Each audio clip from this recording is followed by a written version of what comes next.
For over 600 years, every dominant empire believed its currency was permanent. Venice, Spain, Britain. Even in the modern era, the United States emerged as the world's financial anchor, a role historically comparable to past global powers. Each controlled trade. Each issued the world's money. Each believed collapse was impossible. They weren't reckless. They weren't ignorant. They were powerful and confident. And they were all wrong. Because currencies don't collapse when people expect them to. They collapse when trust quietly shifts elsewhere. History shows a measurable pattern. Not ideology, not opinion.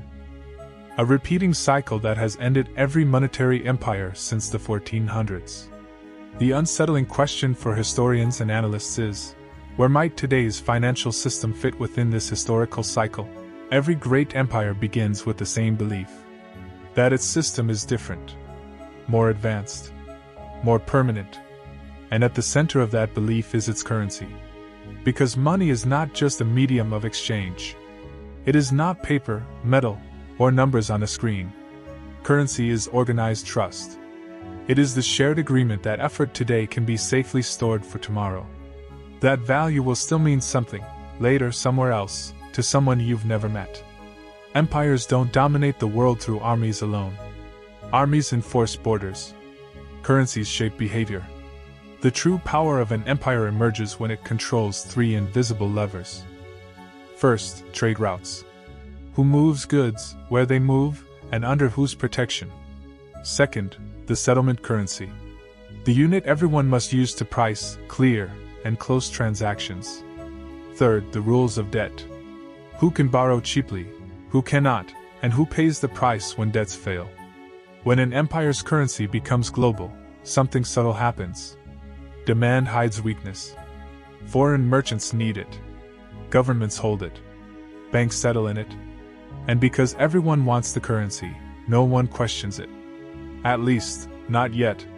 This is where the illusion of permanence is born. History shows that dominant currencies follow a remarkably consistent life cycle. One that has repeated for more than 6 centuries. It unfolds in 5 stages, and each carries hidden consequences. Stage 1. Rise through trade and discipline.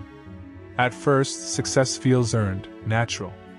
But unchecked, ambition sows reliance on status rather than strength. Stage 2. Global adoption. The currency spreads, and with it, trust expands. Yet the wider the reach, the greater the stakes. A misstep anywhere ripples everywhere. Stage 3. Financial expansion. Credit grows faster than production. Debt begins replacing discipline. Prosperity masks fragility, and the illusion of endless abundance takes hold. Stage 4. Debasement. Initially subtle, then structural, then normalized. Each incremental erosion seems harmless, until the foundation can no longer support the weight of expectation. Stage 5. Loss of trust and reset. The final phase arrives quietly. Confidence erodes, systems falter, and the very instrument of power becomes a vector of change. This pattern is not theory. It is historical record. In the 1400s, the Venetian ducat became the backbone of Mediterranean trade, stable, trusted, unmatched. In the 1500s, Spain's silver dollar flooded the world, powered by empire and conquest. In the 1800s, British sterling ruled global finance, backed by industry, navy, and gold. And after 1944, the US dollar emerged as the anchor of the modern financial system. Each era shared the same foundations: trade dominance, military reach, financial innovation, and confidence that bordered on arrogance. What's most important is this: none of these systems collapse during chaos. They collapse during success. Because the seeds of collapse are not planted in failure. They are planted when trust feels automatic. And once that trust is taken for granted, the cycle quietly moves forward. Whether leaders recognize it or not, currency collapses don't begin with weakness. They begin with overextension. This is the mistake every empire makes, and almost no one notices it happening. At the height of power, empires don't fear scarcity. They fear interruption. So they expand. They finance wars far from home. They maintain vast bureaucracies. They subsidize stability. They promise security, growth, and permanence. And gradually, something changes. Productivity stops doing the heavy lifting. Debt takes its place. This transition feels harmless at first, even responsible. Why raise taxes when you can borrow? Why slow growth when credit can smooth the cycle? Because when a currency is global, borrowing is easy. Foreign governments want your debt. Banks trust your bonds. Markets assume repayment is guaranteed. And that demand creates an illusion that money can be created without consequence. History compresses this lesson brutally. In 16th century Spain, silver poured in from the New World. For a time, it felt like limitless wealth. The crown spent freely on wars, palaces, and empire maintenance. But the abundance of money drove prices higher. Local industry weakened. Imports replaced production. Spain wasn't poor. It was hollowed out. The silver delayed the pain. It did not remove it. Centuries later, Britain faced a quieter version of the same problem. After World War I, sterling still carried prestige. London remained a financial center. But war debts strained the system. Gold backing became fragile. Confidence thinned. And gradually, the pound lost its central role. Not through collapse, but displacement. The pattern is consistent. When money becomes abundant, discipline fades. When discipline fades, productivity slows. And when productivity slows, debt fills the gap. This is where psychology becomes destiny. Elites benefit first. Asset holders see prices rise. Institutions gain access to cheap credit. Political leaders enjoy short-term stability.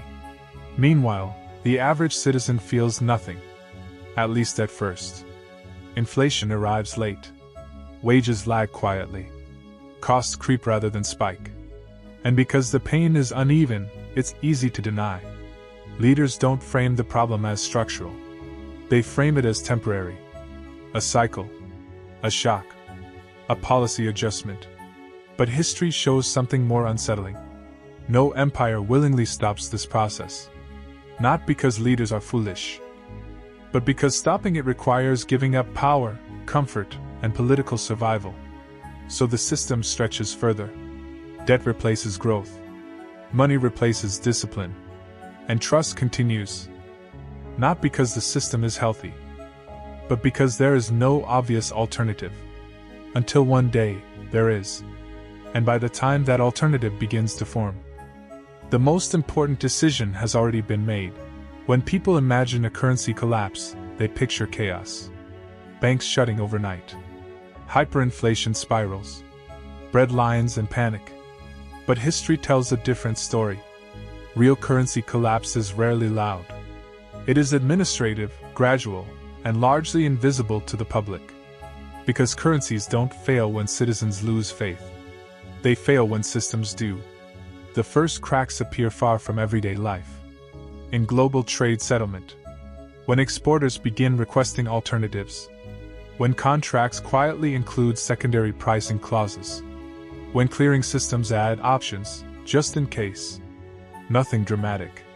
Just contingency. Then comes reserve behavior. Central banks don't sell loudly.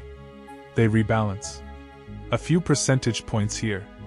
A diversification mandate there. No press conference. No announcement. Just math. This is how trust erodes in the modern world. Not through protest, but through spreadsheets. Every empire responds to this moment the same way. First, denial.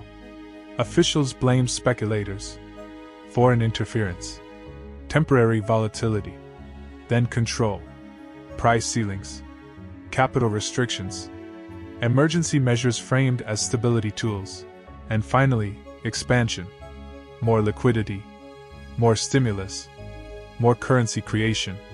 Because politically, tightening feels like surrender. And printing feels like control. But here's the critical truth history makes unavoidable. By the time collapse becomes visible, it is already mathematically irreversible. Debt has reached levels that cannot be serviced without expansion. Productivity can no longer catch up. And confidence, once cracked, does not respond to reassurance. This is the moment when money stops telling the truth. Prices no longer reflect value. Interest rates no longer signal risk. Markets respond to policy, not fundamentals. And the real economy begins to decouple from the financial one. You can see this moment in data. Debt to GDP ratios climb beyond historical norms. The financial sector grows faster than the productive economy. Asset prices surge while wages stagnate. And the currency's share in global reserves slowly shrinks. None of these trigger headlines on their own. Together, they form a verdict. At this stage, foreign holders don't panic. They exit patiently. They reduce exposure. They shorten maturities. They seek neutrality. And the system absorbs it, until it can't. What makes this phase so dangerous is its calm. Citizens still get paid. Stores remain stocked. Markets still function. But beneath the surface, the system has shifted from trust-based to enforcement-based. And history shows that once money requires enforcement to function, it has already lost its most important quality: credibility. Empires don't fall when confidence collapses. Confidence collapses when empires are already falling. And the currency is simply the last structure still standing. By the time leaders acknowledge the problem, they are no longer choosing outcomes. They are managing decline. And from this point forward, the direction is no longer debated. Only the speed. When a dominant currency finally gives way, the world doesn't end. It reorganizes. The greatest misconception about currency collapse is that it creates instant chaos. In reality, it creates winners and losers over time, unevenly and often quietly. Historically, the first to feel pressure were savers, wage earners, and pension systems reliant on long-term promises. Meanwhile, institutions holding real assets, land, resources, infrastructure, often maintained relative stability. This is historical observation, not guidance. Consider post-World War II Britain. The pound remained a global currency, yet domestic purchasing power was constrained. At the same time, overseas investors diversified into dollars and gold, gradually shifting global financial influence. No panic. No abrupt crisis. Just a gradual transition of influence and trust, reflected in trade and reserve management. On the global stage, power didn't vanish, it shifted. Trade flows realigned. Financial centers migrated. New settlement systems emerged. History shows that such transitions are often formalized after the fact. Crises forced negotiation. Negotiation produced new frameworks.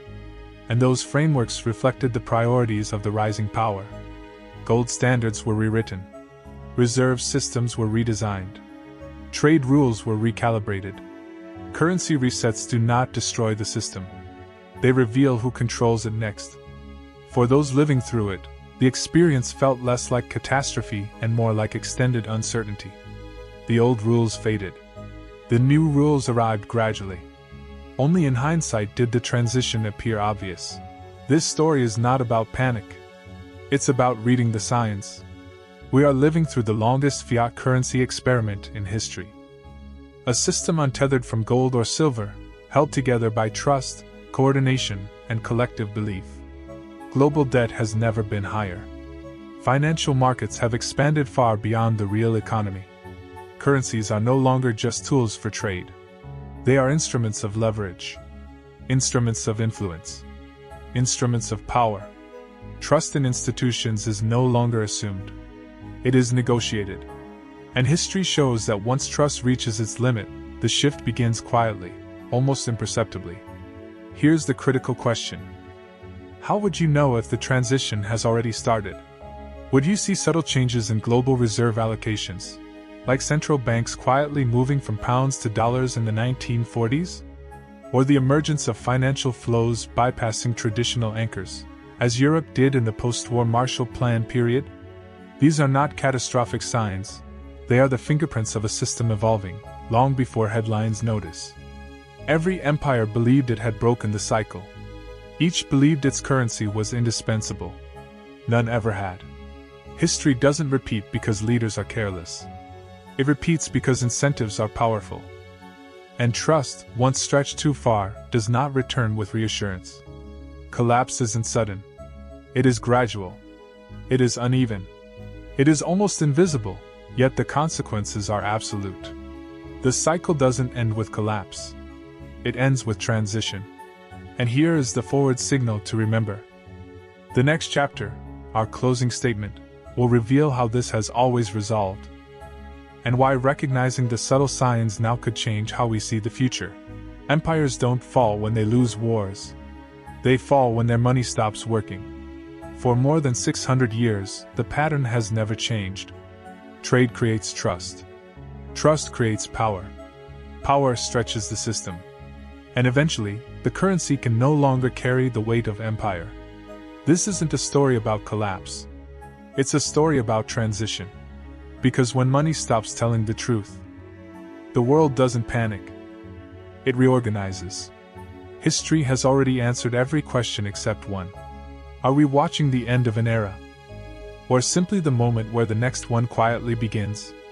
If this revealed something deeper, subscribe. The patterns of history never lie, I'll guide you through them.